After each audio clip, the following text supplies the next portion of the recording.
સરકારી ગોત્રી મેડિકલ કોલેજના intern doctor દ્વારા તબીબી વિદ્યાર્થીની સાથે દુષ્કર્મ આચર્યાનો કિસ્સો સામે આવ્યો છે। ગોત્રી મેડિકલ કોલેજના રેસિડેન્ટ તબીબે બીજા વર્ષની વિદ્યાર્થીની સાથે દુષ્કર્મ આચરતા ચકચાર મચી હતી।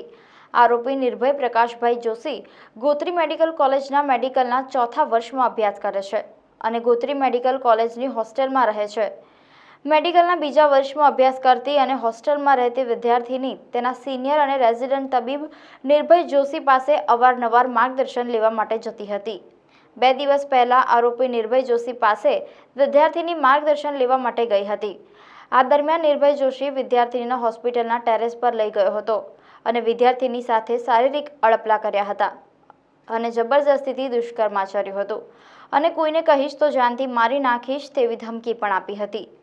ગોરવા પોલીસે કલમ 376, 377, 306(2) ની હેઠળ ગુનો નોંધીને ગણતરીના જ કલાકોમાં આરોપી નિર્ભય જોશીની ધરપકડ કરી હતી અને આરોપીને કોર્ટમાં રજૂ કરીને તેના 2 દિવસના રિમાન્ડ મેળવ્યા છે અને આ મામલે વધુ કાર્યવાહી હાથ ધરી છે।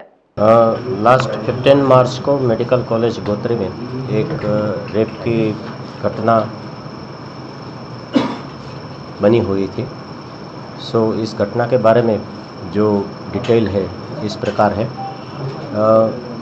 सेकंड ईयर और लास्ट ईयर के 2 स्टूडेंट्स थे और स्टूडेंट की हैसियत से एक दूसरे को मित्रता थी और मित्रता की हैसियत से ये जो एक्यूज्ड है वो विक्टिम से बार बार इलीगल डिमांड करता था और ये जो शारीरिक एब्यूजिंग है, एक्सप्लॉयटेशंस की डिमांड करता था। पूरी वारदात को अंजाम देते हुए 15 मार्च को रात को 11:30 बजे एक्यूज ने विक्टिम को ऐसा बोला कि भी मेरे मोबाइल में जो ऑल ऑडियो रिकॉर्ड्स है वो मैं तुमको दे दूंगा और तुम मेरी ये डिमांड सेटिस्फाइड करो।